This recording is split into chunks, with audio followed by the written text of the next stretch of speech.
രാത്രി 1 മണിയായപ്പോൾ വെള്ളം ദാഹിച്ചിട്ട് കൊച്ചുമകൻ എഴുന്നേൽക്കുകയാണ്. അവൻ വെള്ളം കുടിക്കാനായിട്ട് ഊണുമുറിയിലേക്ക് പോയതും തൊട്ടടുത്ത മുറിയിലെ 70 വയസ്സുള്ള മുത്തശ്ശിയുടെ മുറിയിൽ നിന്നും ഒരു പുലമ്പൽ ശബ്ദവും എന്തൊക്കെയോ ചെറിയ ഒച്ചയൊക്കെ കേൾക്കുന്നുണ്ട്. ഇത് എന്തെന്നറിയാനായിട്ട് അവൻ അങ്ങോട്ടേക്ക് ചെന്ന് നോക്കിയപ്പോൾ അവിടെ അവൻ കണ്ട കാഴ്ചയിൽ പകച്ചു നിന്നുപോയി. എന്താണ് ആ കൊച്ചുമകൻ അവിടെ കണ്ട കാഴ്ച? നമുക്ക് ആ സംഭവത്തിലേക്കൊന്ന് പോകാം. എൻ്റെ പേര് ഷീജ. ക്രൈം ത്രില്ലർ സ്റ്റോറീസ് കേൾക്കാൻ താല്പര്യമുള്ളവരാണ് നിങ്ങളെങ്കിൽ എൻ്റെ ഈ ചാനൽ ഒന്ന് സബ്സ്ക്രൈബ് ചെയ്യണേ. ഈ വീഡിയോയ്ക്ക് ഒരു ലൈക്കും തരൂ. Welcome back to Sheeja's creations. കർണാടകയിലെ ബാംഗ്ലൂരിൽ താമസിക്കുന്ന 50 വയസ്സുള്ള ശശികലയ്ക്ക് 20 വയസ്സുള്ള മകൻ സഞ്ജയും 70 വയസ്സോളം പ്രായമുള്ള അമ്മ ശാന്തകുമാരിയും മാത്രമാണുള്ളത്. ഭർത്താവ് വർഷങ്ങൾക്ക് മുൻപേ മരിച്ചുപോയി. ശശികല വളരെ കഷ്ടപ്പെട്ടാണ് ഈ കുടുംബത്തെ പോറ്റിയിരുന്നത്. അവർക്ക് ഒരൊറ്റ ലക്ഷ്യമേ ഉള്ളൂ, സഞ്ജയിനെ എങ്ങനെയെങ്കിലും പഠിപ്പിച്ച് വലിയൊരു നിലയിലാക്കണം. അതിനായിട്ട് അവർ രാപ്പകലില്ലാതെ കഷ്ടപ്പെട്ടിരുന്നു. ഒരു ചെറിയ സ്ഥാപനത്തിൽ അവർക്കൊരു ജോലിയും ഉണ്ട്. സഞ്ജയും പഠിത്തത്തിൽ മിടുക്കനായിരുന്നു. +2 നല്ല മാർക്കോടെയാണ് സഞ്ജയ് പാസ്സായത്. ഈ +2 പാസ്സായ ശേഷം സഞ്ജയ് അമ്മയോട് പറഞ്ഞത്, എനിക്ക് എൻജിനീയർ ആകാനാണ് ആഗ്രഹം, അതുകൊണ്ട് അമ്മ നല്ലൊരു എൻജിനീയറിംഗ് കോളേജിൽ എന്നെ പഠിക്കാൻ ചേർക്കണമെന്നായിരുന്നു. മകൻ്റെ ആഗ്രഹം എന്താണോ അത് തന്നെ നടക്കട്ടെ എന്ന് കരുതിയിട്ട് ശശികല പുറത്തുള്ളവരുടെ കയ്യിൽ നിന്നും കുറേ കടമൊക്കെ വാങ്ങിയും ചിട്ടി കെട്ടിയും ഒക്കെയാണ് സഞ്ജയിനെ അവൻ്റെ ആഗ്രഹപ്രകാരം കോളേജിൽ ചേർത്തത്. അതിലും അവൻ നമ്പർ 1 തന്നെ പഠിച്ച് മാർക്ക് വാങ്ങി. അങ്ങനെ പൊയ്ക്കൊണ്ടിരിക്കുമ്പോഴും ഈ കുടുംബത്തിൽ ഇടയ്ക്കിടയ്ക്ക് ചില അസ്വാരസ്യങ്ങൾ വന്നുകൊണ്ടേയിരുന്നു. അതെന്തെന്നാൽ ആഴ്ചയിൽ 1-2 പ്രാവശ്യം പുറത്തു നിന്നും ഭക്ഷണം വാങ്ങി കഴിക്കും. ഇത് ശശികലയുടെ അമ്മ ശാന്തകുമാരിക്ക് ഒട്ടും ഇഷ്ടമല്ല. അവരെപ്പോഴും ആരോഗ്യത്തിനത് ഹാനികരമാണ് എന്നൊക്കെ പറഞ്ഞിട്ട് ഈ അമ്മയോടും മകനോടും നല്ല രീതിയിൽ വഴക്ക് കൂടും. ഇതും പറഞ്ഞിട്ട് ശശികലയും ശാന്തകുമാരിയും സഞ്ജയും ഒക്കെ തമ്മിൽ ഇങ്ങനെ വഴക്കുകൾ ഉണ്ടാവുക പതിവാണ്. പണ്ട് മുതലേ വീട്ടിൽ ഭക്ഷണം ഉണ്ടാക്കി കഴിച്ച് ശീലപ്പെട്ടത് കൊണ്ട് തന്നെ ശാന്തകുമാരിക്ക് ഇവരുടെ ഈ ഒരു പ്രവൃത്തി ഒട്ടും യോജിക്കാൻ പറ്റാത്ത ഒന്നായിരുന്നു. ഭക്ഷണം വാങ്ങി കഴിക്കുന്നത് കണ്ടാൽ ഈ സ്ത്രീയുടെ നിയന്ത്രണം വിടും. പിന്നെ ഇവരെന്തൊക്കെയാണ് പെരുമാറുന്നതെന്ന് പറയാൻ പറ്റത്തില്ല. ഭക്ഷണ വിഷയത്തിൽ വഴക്ക് നടന്നാലും 1-2 ദിവസം കഴിയുമ്പോൾ എല്ലാവരും പിണക്കം മാറി ഒരുമിക്കും. ഇവർ താമസിക്കുന്ന വാടക വീടിൻ്റെ തൊട്ടടുത്ത വീട്ടിലാണ് ആ വീടിൻ്റെ ഹൗസ് ഓണറും താമസിക്കുന്നത്. രാവിലെ ആ ഏരിയയിലെ മിക്ക ആൾക്കാരും മോർണിംഗ് വാക്കിന് പോകുമ്പോൾ അവർക്കൊപ്പം ശശികലയും ശാന്തകുമാരിയും കാണും. അതുകൊണ്ട് തന്നെ എല്ലാവർക്കും ഇവരെ നല്ല പരിചയമാണ്. അങ്ങനെ പോകവേ അവിടെയുള്ള ആൾക്കാർ ഒരു കാര്യം ശ്രദ്ധിക്കുകയാണ്. ശശികലയെ കുറച്ച് ദിവസമായിട്ട് കാണാനില്ല, ശാന്തകുമാരിയും കാണാനില്ല. ഇവർക്ക് എന്തു പറ്റി എന്ന് നോക്കുമ്പോഴാണ് ഒരു ദിവസം ശശികല മാത്രം പുറത്തു നിൽക്കുന്നത് അയൽവാസികൾ കാണുന്നത്. ശാന്തകുമാരിയെ കാണാനില്ല, എവിടെ പോയി എന്ന് അന്വേഷിച്ചപ്പോൾ ശശികല പറഞ്ഞത്, എനിക്ക് ഒരേ ഒരു സഹോദരനേ ഉള്ളൂ, അവൻ തൊട്ടടുത്ത ഒരു ഗ്രാമത്തിലാണ് താമസിക്കുന്നത്. അവൻ ഇവിടെ വന്നപ്പോൾ അവൻ അമ്മയെയും കൂട്ടി അവൻ്റെ വീട്ടിലേക്ക് പോയി കുറച്ച് ദിവസം നിർത്താൻ വേണ്ടിയിട്ടെന്നാണ്. 1 മാസം കഴിഞ്ഞു, 2 മാസം കഴിഞ്ഞു, ശാന്തകുമാരി മകൻ്റെ വീട്ടിൽ നിന്നും തിരിച്ചെത്തിയില്ല. അങ്ങനെ ഇരിക്കെ 2017 ശശികല ഹൗസ് ഓണറിനോട് 2 ലക്ഷം രൂപ കടം ചോദിക്കുകയാണ്. ഇടയ്ക്കിടയ്ക്ക് ഈ കടം വാങ്ങൽ ശശികലയ്ക്ക് ഉണ്ടായിരുന്നു. അത് സഞ്ജയിൻ്റെ ഫീസ് അടയ്ക്കാനും ഒക്കെ ആയതിനാൽ ഹൗസ് ഓണർ കടം കൊടുക്കുകയും ശശികല അത് പറഞ്ഞ സമയത്ത് തന്നെ തിരിച്ചു കൊടുക്കുകയും ചെയ്യും. എന്നാൽ 2 ലക്ഷം രൂപയോളം ചോദിക്കുന്നത് അത് ആദ്യമായിട്ടാണ്.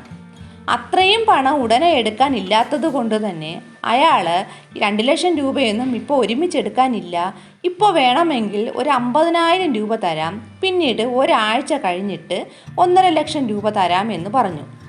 ഇത് കേട്ട് ശശികല അത് സമ്മതിച്ചിട്ട് ആ 50,000 രൂപ അയാളുടെ കയ്യിൽ നിന്ന് വാങ്ങുകയാണ്. പണം വാങ്ങിയ ശശികല ഉടനെ തന്നെ മകനെയും കൂട്ടി വീടും പൂട്ടി ആ സ്ഥലം വിട്ടു. എന്തോ എമർജൻസി ആയതുകൊണ്ട് നാട്ടിൽ പോയതാവാം, ഉടനെ അവർ തിരിച്ചു വരും എന്ന് കരുതിയിട്ടാണ് ഈ ഹൗസ് ഓണർ ഇരിക്കുന്നത്. എന്നാൽ 4-5 മാസമായിട്ടും ഇവരെ കാണാനില്ല. ഇതിനിടയ്ക്കൊക്കെ ഹൗസ് ഓണർ ഈ ശശികലയുടെ ഫോണിൽ വിളിക്കുന്നുണ്ടെങ്കിലും ഫോൺ സ്വിച്ച് ഓഫ് എന്നാണ് പറയുന്നത്. ഈ വീടിൻ്റെ ഗ്രില്ലിൻ്റെയും ഗേറ്റിൻ്റെയും ഒക്കെ താക്കോല് ശശികലയുടെ കയ്യിലുള്ളതുപോലെ തന്നെ ഹൗസ് ഓണറിൻ്റെ കയ്യിലുമുണ്ട്. ഈ ഗ്രില്ലിനുള്ളിലാണ് മോട്ടോർ വച്ചിരിക്കുന്നത്. വെള്ളം തീർന്നു പോയാൽ ചിലപ്പോൾ ഈ ഹൗസ് ഓണറാണ് ആ മോട്ടോർ ഓണാക്കുന്നത്. ശശികല ഇങ്ങനെ കുറേ ദിവസം കുറേ മാസങ്ങൾ കൊണ്ട് തന്നെ അവിടെ ഇല്ലാത്തതിനാൽ ഇയാളാണ് വെള്ളം തീരുമ്പോഴൊക്കെ പോയിട്ട് ഗ്രില്ല് തുറന്ന് മോട്ടോർ ഓണാക്കുന്നത്. അങ്ങനെ ഒരു ദിവസം മോട്ടോർ ഓണാക്കാനായിട്ട് ഇയാൾ അവിടേക്ക് വരികയാണ്. വെള്ളം ഫില്ലാകാൻ ഇങ്ങനെ വെയിറ്റ് ചെയ്തുകൊണ്ടിരിക്കുമ്പോഴാണ് ഒരു വലിയ നാറ്റം ഇങ്ങനെ മൂക്കിലടിക്കുന്നത്. എലി ചത്തതുപോലത്തെ ഒരു നാറ്റം. വീടിന് ചുറ്റും നടന്ന് ഈ നാറ്റം എവിടെ നിന്നും വരുന്നുവെന്ന് അയാൾ നോക്കിയെങ്കിലും ഒന്നും മനസ്സിലാക്കാൻ പറ്റിയില്ല. ശേഷം ഒരു 10 ദിവസം കൂടി കഴിഞ്ഞപ്പോഴാണ് അയൽവാസികളിൽ ചിലരൊക്കെ ഈ ദുർഗന്ധം നിങ്ങളുടെ വാടക വീട്ടിൽ നിന്നാണ് വരുന്നത് എന്ന് അയാളോട് പറയുന്നത്. എന്നാൽ നിങ്ങളൊന്ന് കയറി നോക്കൂ എന്ന് ഹൗസ് ഓണറോട് ഈ അയൽവാസികൾ പറഞ്ഞെങ്കിലും അയാൾക്ക് ഇത്രയും മാസങ്ങൾ കൊണ്ട് പൂട്ടിയിട്ടിരിക്കുന്ന വീട്ടിൽ നിന്നും വരുന്ന ഈ ദുർഗന്ധത്തിൽ എന്തൊക്കെയോ ഒരു സംശയം പെട്ടെന്ന് തോന്നി. ഉടനെ അയാൾ ആൾക്കാരോട് പറഞ്ഞു, നമ്മൾ ഈ വീട്ടിൽ കയറി ഇപ്പോൾ നോക്കണ്ട, പോലീസിനെ വിളിച്ചിട്ട് എന്തു തന്നെ ആയാലും ചെയ്യുന്നതാണ് നല്ലത്. അങ്ങനെ ഇവർ പോലീസിനെ വിളിക്കുകയാണ്. പോലീസ് ഇൻഫോം ചെയ്തതും ഉടനെ തന്നെ അവിടെ എത്തി. അതിനുശേഷം വീട് തുറന്ന് പോലീസ് അകത്ത് കയറി നോക്കിയപ്പോൾ ആ ദുർഗന്ധം കൂടുതലായിട്ട് അനുഭവപ്പെടാൻ തുടങ്ങി.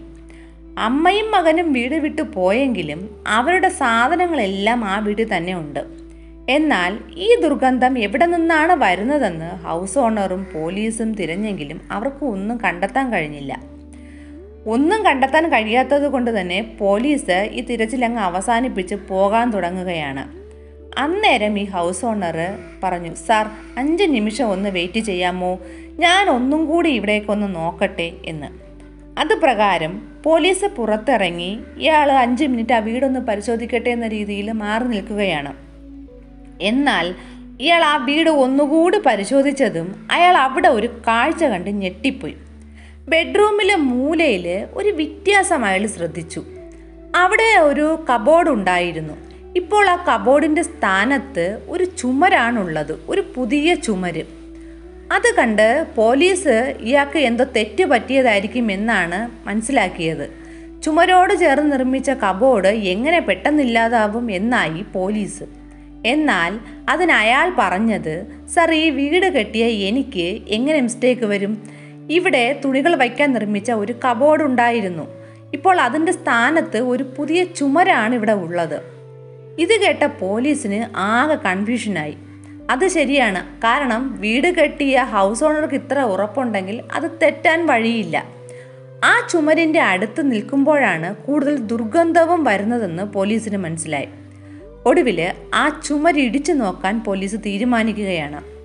ചുമരിടിച്ച് നോക്കിയ എല്ലാവരും അക്ഷരാർത്ഥത്തിൽ ഞെട്ടിപ്പോയി. കാരണം ചുമരിടിച്ച് നോക്കുമ്പോൾ തന്നെ നേരത്തെ കാണാനില്ല എന്ന് പറഞ്ഞ ആ കബോർഡ് അവിടെ കണ്ടെത്തി. കബോർഡ് ഓപ്പൺ ചെയ്തപ്പോൾ ഒരു നീല ഡ്രം അവിടെ നിന്ന് കണ്ടെത്തുകയാണ്. അത് ഓപ്പൺ ചെയ്ത് നോക്കിയതും അഴുകിയ നിലയിൽ ഒരു ബോഡിയാണ് അതിൻ്റെ അകത്തുള്ളത്. ആരെന്ന് പോലും മനസ്സിലാക്കാൻ പറ്റാത്ത വണ്ണം അത് അഴുകിയ നിലയിലായിരുന്നു. ഇത് ആരുടേതാണ് എന്ന് അറിയാനായിട്ട് ഈ ബോഡിയെ ഓട്ടോപ്സിക്ക് വിടുകയാണ്. അതിൽ നിന്നും അറിയാൻ കഴിഞ്ഞത് ഇതൊരു സ്ത്രീയുടേതാണെന്നും 9 മാസത്തെ പഴക്കമുണ്ടെന്നുമാണ്. അയൽപക്കക്കാരോട് അന്വേഷിച്ചപ്പോൾ അവർ പറഞ്ഞത് ശാന്തകുമാരി എന്ന 70 വയസ്സുള്ള സ്ത്രീയെ ഇടയ്ക്ക് കാണാനില്ലായിരുന്നു. അവർ മകൻ്റെ വീട്ടിലാണ് എന്നാണ് അവരുടെ മകൾ ശശികല പറഞ്ഞത്. ഇപ്പോൾ അതിലൊരു ചെറിയ സംശയമുണ്ട് എന്നാണ്. ഇനി ഈ അമ്മയും മകനും എവിടെയാണ് ഈ 70 വയസ്സുള്ള ശാന്തകുമാരിയെയും കൊണ്ട് പോയത്? അതോ ഇനി ഈ ശാന്തകുമാരി ആണോ ഇവിടെ ഈ അഴുകിയ നിലയിലുള്ളത്? എന്നാൽ ഈ അമ്മയും മകനും എവിടെയാണ് ഇപ്പോൾ? ഇങ്ങനെ നിരവധി സംശയങ്ങൾ ഈ പോലീസിന് വരാൻ തുടങ്ങി. ശശികല ജോലി ചെയ്തിരുന്ന സ്ഥാപനത്തിൽ 9 മാസമായിട്ട് ശശികല വരാറില്ല എന്നും പോലീസ് കണ്ടെത്തി. സഞ്ജയിൻ്റെ മൊബൈൽ ഫോൺ ട്രേസ് ചെയ്യാൻ തീരുമാനിക്കുകയാണ്. അപ്പോഴാണ് അറിയുന്നത് 9 മാസം മുമ്പ് അവൻ ഒരു നമ്പറിലേക്ക് തുടരെ കോണ്ടാക്ട് ചെയ്തിരുന്നു. ആ നമ്പറിൻ്റെ ഉടമ നന്ദേശ് എന്ന സഞ്ജയിൻ്റെ കൂട്ടുകാരനാണ്. നന്ദേശിനെ പോലീസ് തൂക്കിയതും അവൻ തുടക്കത്തിൽ തന്നെ കാര്യങ്ങളെല്ലാം പറഞ്ഞു. സാർ, ഈ വീട്ടിൽ ഒരു കൊല നടന്നിട്ടുണ്ട്. അത് കബോർഡിൽ വെച്ച് സീല് ചെയ്തതാണ്. അതിനെ മറയ്ക്കാനായിട്ട് ഒരു ചുമര് കെട്ടാൻ സഹായം ചോദിച്ചാണ് സഞ്ജയ് എന്നെ വിളിച്ചത്. എന്നാൽ അതിനുശേഷം ഈ ചുമര് കെട്ടിയിട്ട് ഞാൻ ഇവിടുന്ന് പോയ ശേഷം ഇവിടെ എന്താണ് പിന്നെ നടന്നതെന്ന് എനിക്കറിയില്ല. അവനും അവൻ്റെ അമ്മയും എങ്ങോട്ട് പോയെന്നും അറിയില്ല. ഇപ്പോൾ യാതൊരു കോണ്ടാക്റ്റും ഞങ്ങൾക്കിടയിലില്ല. പോലീസ് ശശികലയെയും മകനെയും തപ്പി അങ്ങനെ നാട്ടിലൊക്കെ പോയെങ്കിലും അവിടെ എന്നും ഇവർ ചെന്നിട്ടുമില്ല. ആർക്കും ഇവരെപ്പറ്റി ഒന്നും അറിയാനും കഴിഞ്ഞിട്ടില്ല.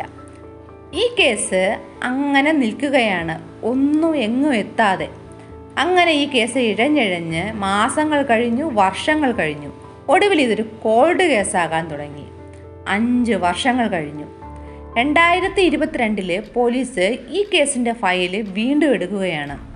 എന്നിട്ടും ഇതിൽ വലിയ പുരോഗതിയൊന്നും കാണുന്നില്ല. അങ്ങനെ ഇരിക്കുമ്പോഴാണ് ഒരു കാര്യം പോലീസ് കണ്ടുപിടിക്കുന്നത്.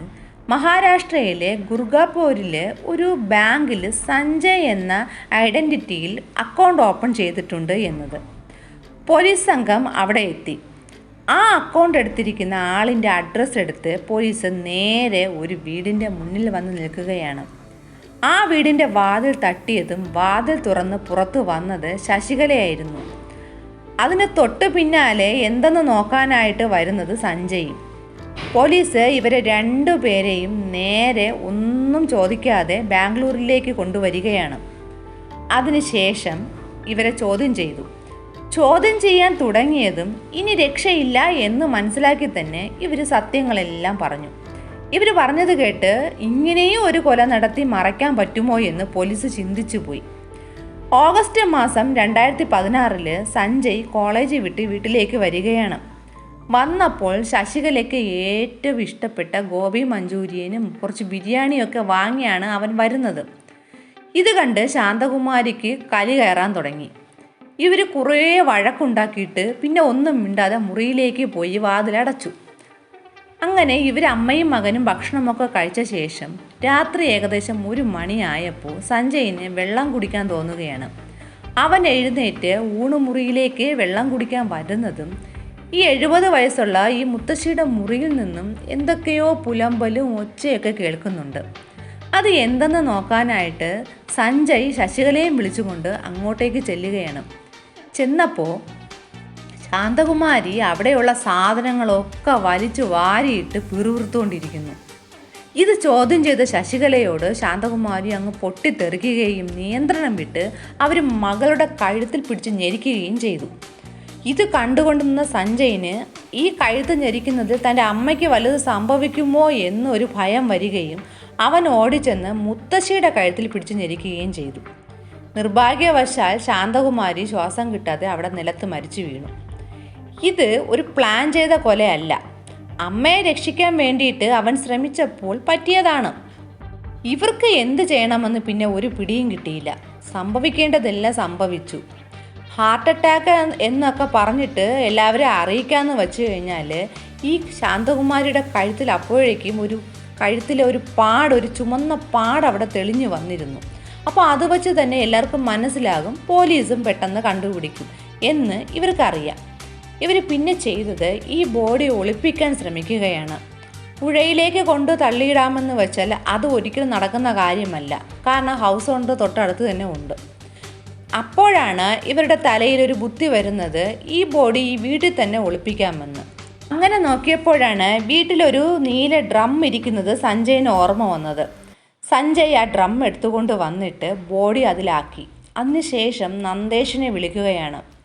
അങ്ങനെ നന്ദേഷിനെ വിളിച്ചു വരുത്തിയിട്ട് നന്ദേഷിൻ്റെ സഹായത്തോടെ പുതിയൊരു ചുമരവിടെ കെട്ടി. ഈ കേസിൽ ഇവർ 3 പേരും അറസ്റ്റിലായി. കൊലക്കേസിന് ശശികലയും സഞ്ജയും അറസ്റ്റിലായി. ഇവർക്ക് കൂട്ടുനിന്നതിന് നന്ദേഷിനെയും അറസ്റ്റ് ചെയ്യുകയാണ്. അങ്ങനെ ഈ കേസിൽ 3 പേരും അറസ്റ്റിലായി. ഇപ്പോഴും ഈ കേസ് നടന്നുകൊണ്ടിരിക്കുകയാണ്. ഈ ഒരു സംഭവത്തിനെ പറ്റിയുള്ള നിങ്ങളുടെ അഭിപ്രായം എന്തെന്ന് കമൻറ്റ് ചെയ്യൂ. പുതിയൊരു ക്രൈം ത്രില്ലർ സ്റ്റോറിയുമായി വീണ്ടും വരാം. Thanks for watching.